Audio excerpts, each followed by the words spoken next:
In this video, we're going to talk about a couple of neighborhoods here in San Luis Obispo that you need to know about, and then a little architectural secret here in SLO. And we're getting to it right now.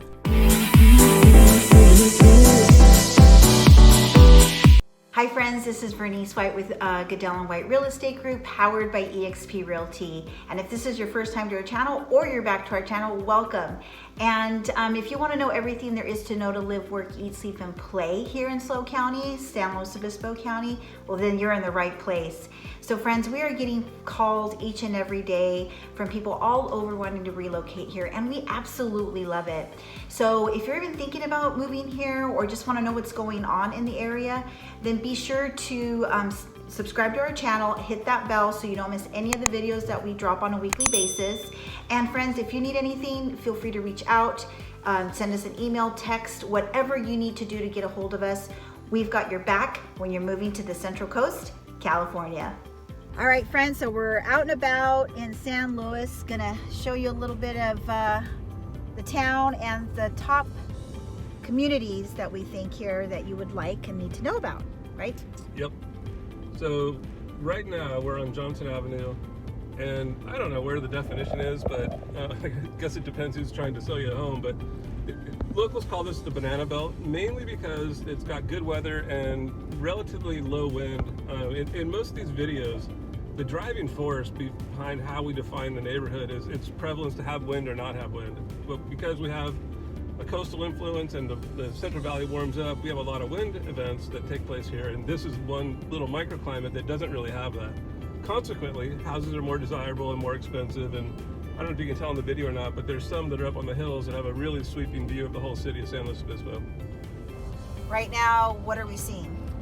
We're just on Johnson Avenue. Be careful if you come out here. It's 35 miles an hour, and you'll get a ticket if you go much past that.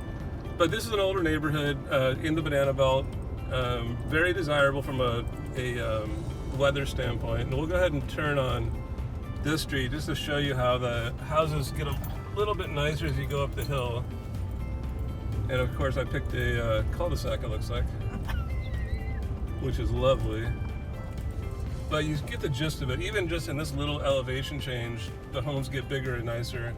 And that's kind of the consistent thing about. And it looks like the lots are bigger here. They the lot probably sizes, are. yeah. And yeah, nice. It's not your typical tract 6,000 square foot lots. So. Nope, and we'll go up to a little higher one where you can see some of the views that I was talking about. And off of Johnson, what are we close to? French Hospital, San Luis High School. Those would be the two main ones. There's a shopping center down there a little bit for groceries and stuff.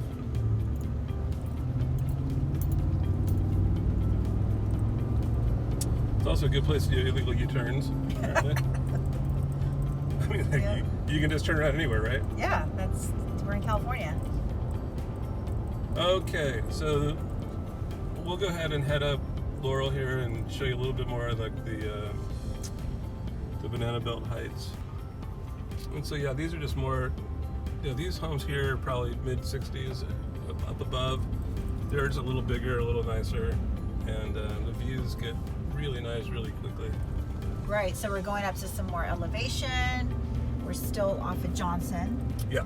Okay. Yeah, And directly in the middle of the Banana Belt section. You can see, even right now, these trees have hardly any wind, any breeze going on at all. It's just kind of a much more calm area, part of town.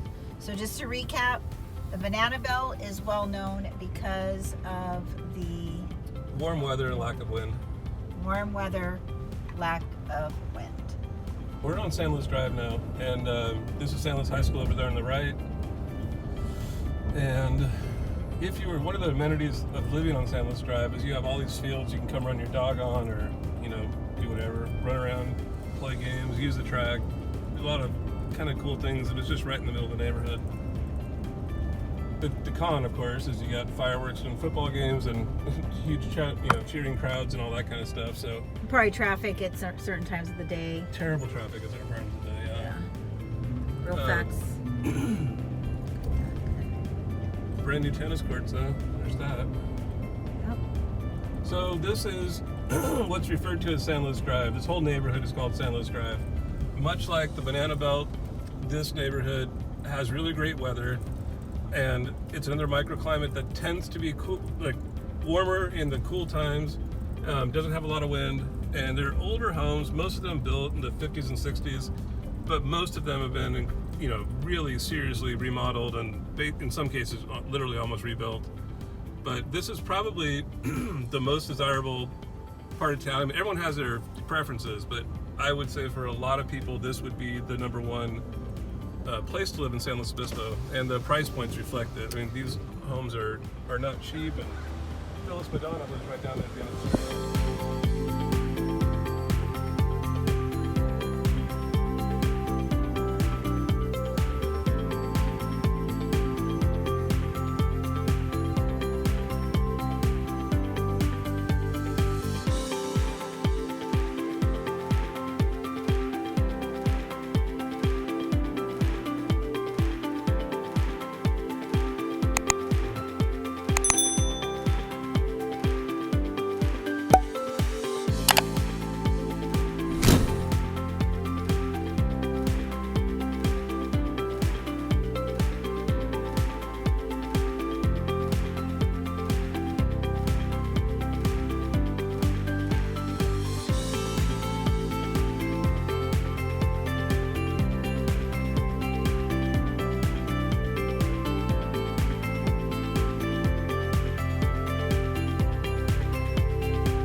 So we just left San Luis Drive, and that took us about a whole 60 seconds to get down to the edge of downtown.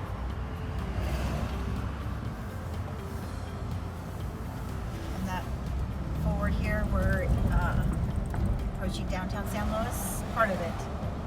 Yes? Yeah, this is the old Highway 101. The reason it's called Monterey Street is because this was the street that took you to Monterey. And this was the main thoroughfare in San Luis.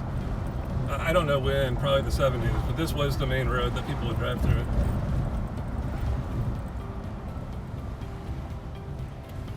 If you want to put the camera up there, that's some downtown living. I think there's 8 units there or something like that. So living up top, right? Yeah. And then commercial down at the bottom. Uh-huh. That's kind of a common land use here in the downtown. Yeah.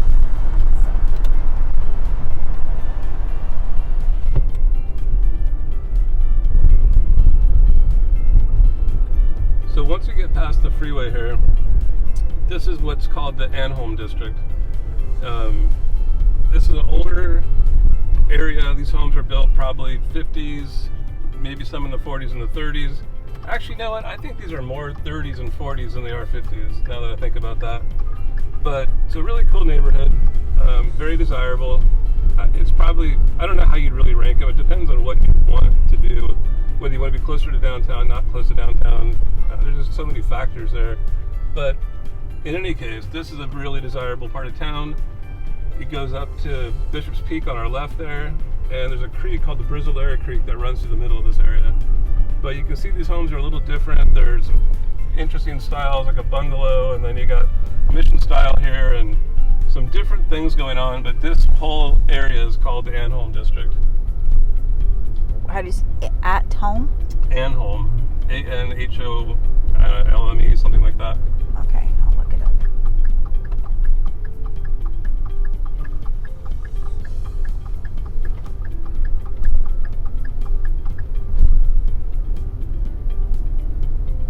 And this is Brizzolera Creek right here.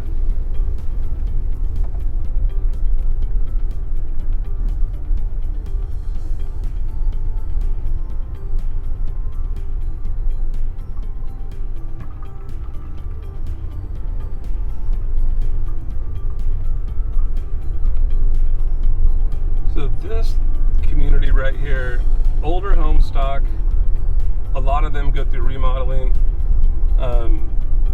you'll see this kind of a hodgepodge of some old ones, some newer ones, some, you know, different building styles.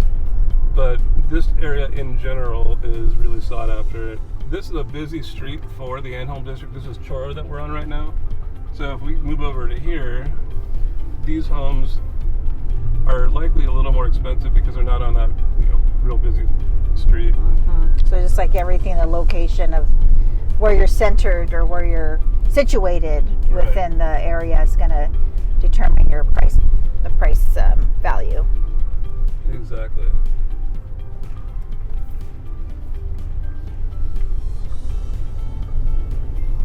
So yeah, this is it. Anholm district, almost all single family homes, older stock, often remodeled, and good weather here as well. Look close to downtown, close to Foothill, which is one of the streets that goes into Cal Poly. So this, if you had kids at Poly and you wanted to consider making an investment that you might retire in, this would be an area to consider because it's not going to be as full of Cal Poly students, and it's, you know, just a kind of a nice area to live in.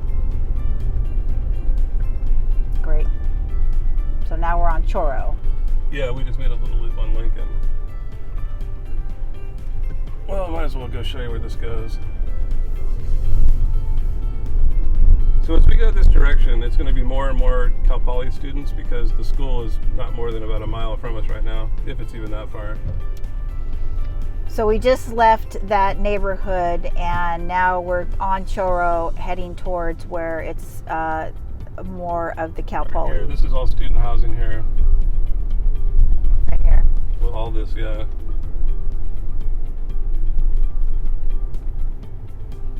And it begins right here. Yeah, so that's Bishop's Peak in the distance. Verenice Heights is all that stuff over there under Bishop's Peak. And then as we go this direction, you got student housing going in, student housing here. Student housing here. And then we'll just head this way. And what street are we on? We're on Foothill. Now we're on Foothill. And definitely getting closer to the university. This building here was designed by famous architect Frank Lloyd Wright. It's the only building designed by him that I'm aware of in town. There's another famous architect named Julia Morgan who designed the Monday Club as well as Hearst Castle and some buildings around that. So we've got some small pockets of a pretty famous architectural work here. So friends, again, the only way that we can help you find that sweet spot here in SLO County, San Luis Obispo, is you've got to reach out. We need to hear from you to help you. So feel free to give us a call. You know, we're local brokers. We're going to do whatever we can to give you the best information. So again, feel free to email, text us, give us a phone call, whatever you need to do, day, evening, weekends.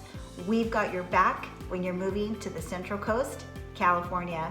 Till the next video, we'll catch you later.